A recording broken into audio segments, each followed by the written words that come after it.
ओम साई राम। श्री साई सच्चरित्र अध्याय 26 भाग 2।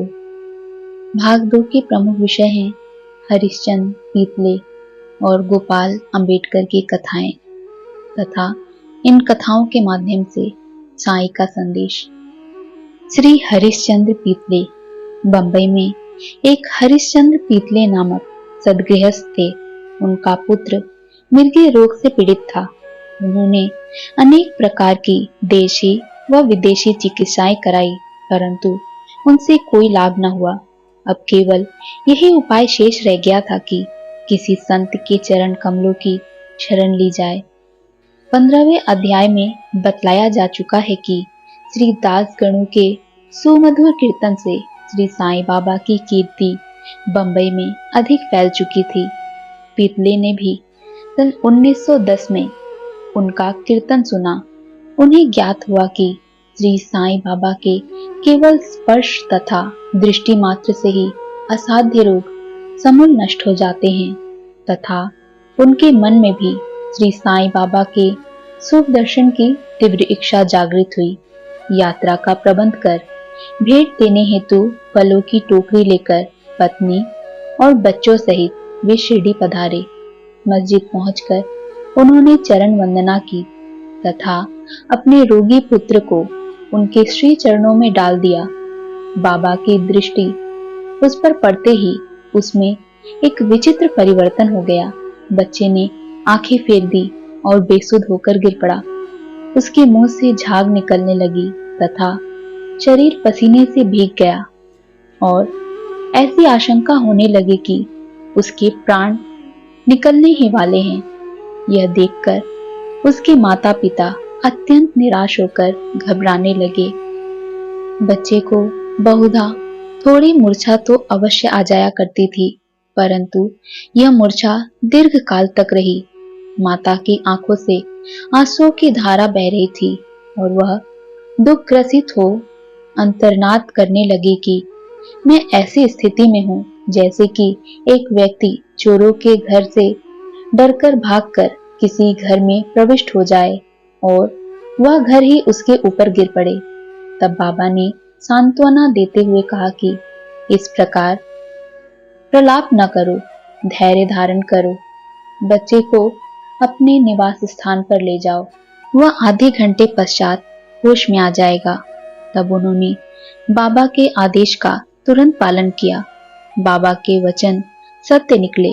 जैसे ही उसे वाड़े में लाया कि बच्चा स्वस्थ हो गया और पीपले परिवार, पति पत्नी व अन्य सब लोगों को महान हर्ष हुआ और उनका संदेह दूर हो गया। श्री पीपले अपनी धर्मपत्नी सहित बाबा के दर्शन को आए और अति विनम्र होकर जैसे ही उसे वाड़े में लाया गया कि बच्चा स्वस्थ हो गया और पीपले परिवार, पति पत्नी व अन्य सब लोगों को महान हर्ष हुआ और उनका संदेह दूर हो गया।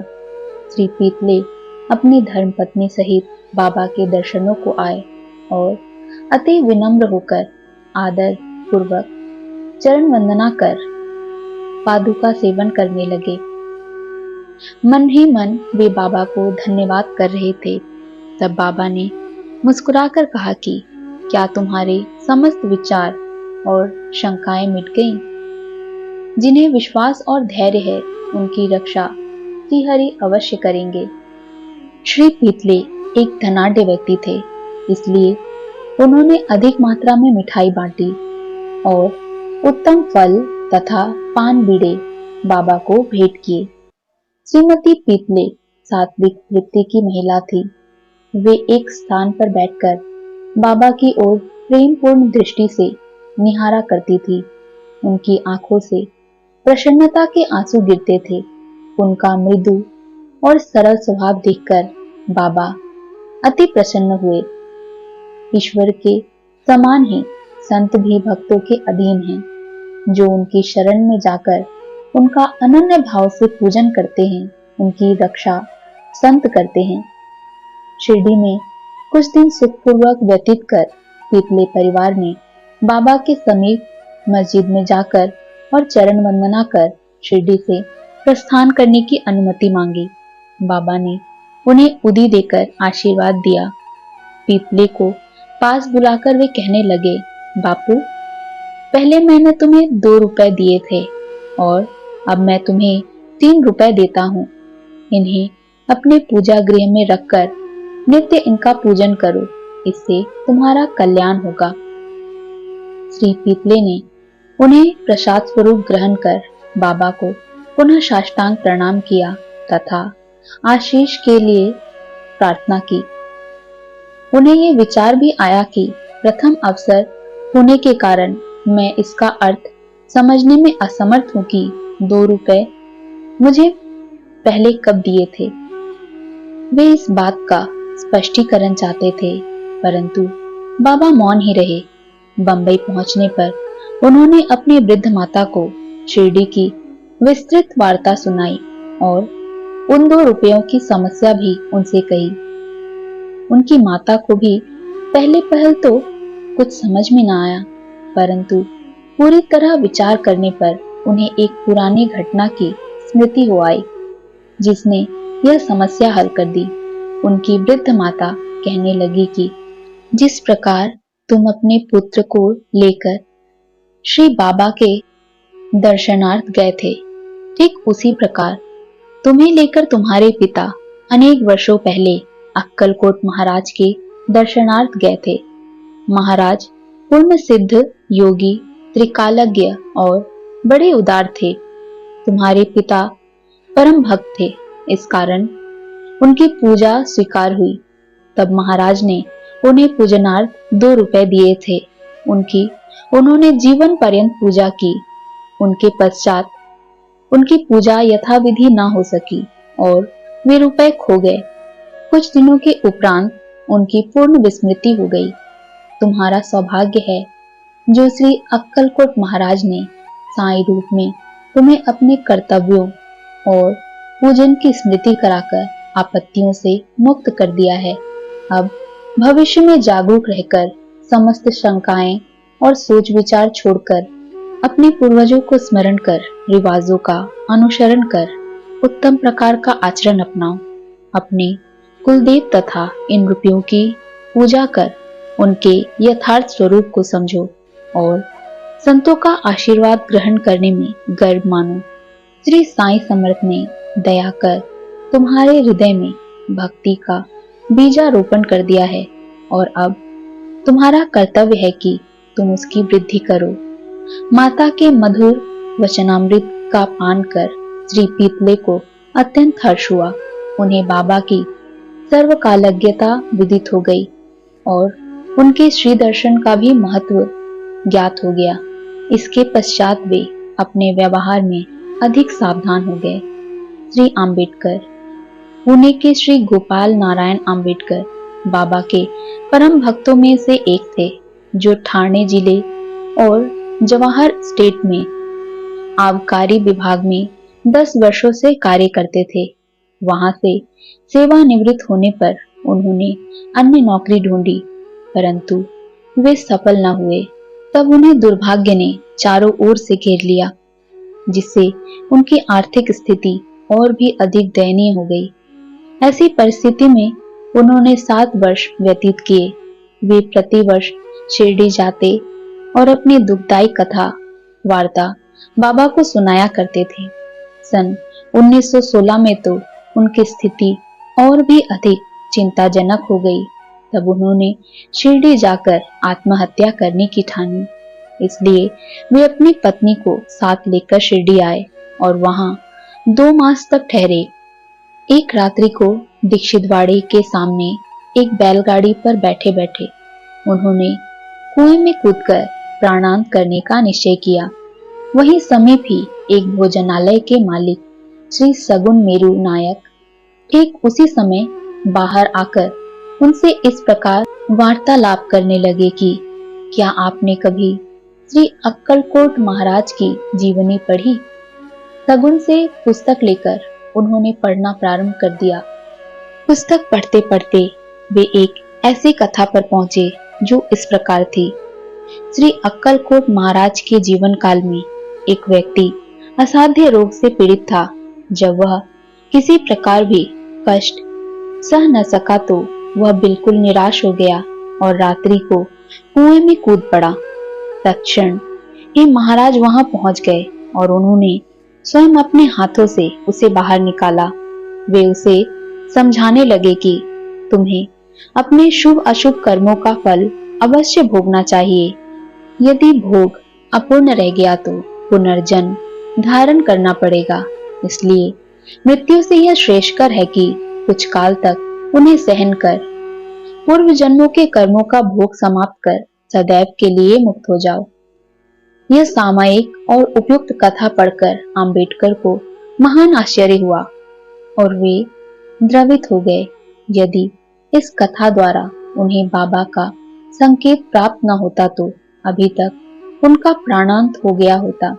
बाबा की व्यापकता और दयालुता देखकर उनका विश्वास दृढ़ हो गया और वे बाबा के परम भक्त बन गए। उनके पिता श्री अक्कलकोट महाराज के शिष्य थे और बाबा की इच्छा भी उन्हीं के पद चिन्हों का अनुसरण कराने की थी। बाबा ने उन्हें आशीर्वाद दिया और अब उनका भाग्य चमक उठा। उन्होंने ज्योतिष शास्त्र के अध्ययन में निपुणता प्राप्त कर उसमें बहुत उन्नति कर ली और बहुत सा धन अर्जित करके अपना शेष जीवन सुख और शांति पूर्वक व्यतीत किया। यद्यपि सद्गुरु हर प्रकार के अनहोनी चीजें कर पाने में समर्थ है, परंतु वे तब तक उनका उपयोग नहीं करते जब तक अति आवश्यक न हो। वे नहीं चाहते कि उनके भक्तों का ध्यान गुरु का जो रूप दिखता है उसी में अटका रहे। गुरु की एक ही इच्छा होती है और वह इच्छा प्रेमवश होती है। प्रत्येक गुरु यही चाहते हैं कि जो स्थिति उन्हें प्राप्त है वही स्थिति उनके दर पर आए प्रत्येक को प्राप्त हो, परंतु यह बात वे भी जानते हैं कि उनके पिछले कर्म ही उनकी आध्यात्मिक उन्नति में बाधा बने रहते हैं। इसमें गुरु भी कुछ कर पाने में असमर्थ होते हैं, क्योंकि प्रत्येक को अपने भोग कर ही जाने होते हैं। इसमें गुरु या अवतार भी अपवाद नहीं है। उनको भी अपने जीवन काल में अनेकों कष्ट उठाने होते हैं, परंतु गुरु भक्तों के प्रेम में होता है कि उनके भक्त अधिक से अधिक भोग उन्हीं के संरक्षण में भोग ले, जिससे कि भक्तों के कष्ट भोगने के समय काल में वे उनके साथ रहकर उन्हें हिम्मत दे पाएं। उनका यह उद्देश्य भी होता है कि मेरे शरण में जो भी आए उनके कर्मों के भोग जल्द से जल्द नष्ट हो जाएं, जिससे कि उनकी आध्यात्मिक पथ पर यात्रा प्रारंभ हो और वे इस पथ पर बिना किसी बाधा के आगे बढ़ते ही जाएं। उनका एक ही संदेश होता है, जिस भी पंथ से चलो परंतु चलो, क्योंकि इस पथ पे चलते रहना आवश्यक है। जिस पंथ के अवलंबी हो उसी पर पूर्ण भरोसा रखो और दृढ़ता से अपने पंथ को पकड़े रहो। किसी लोभ लालच वश यहाँ वहां जाने की आवश्यकता नहीं। जिस भी पंथ के मानने वाले हो तुम्हें रास्ता वहीं से मिलेगा, जैसा कि बाबा ने भक्त पंथ को उपदेश दिया। जिस प्रकार हरिश्चंद्र पीतले के पुत्र को अपने ही आंखों के सामने साईं ने अधिक समय तक उसे बीमारी से पीड़ित होने दिया और सारी पीड़ा को एक बार में ही नष्ट करवाकर उसके भोगों का अंत किया, फिर उसे इस पीड़ा से पूर्णतः मुक्ति प्राप्त हुई।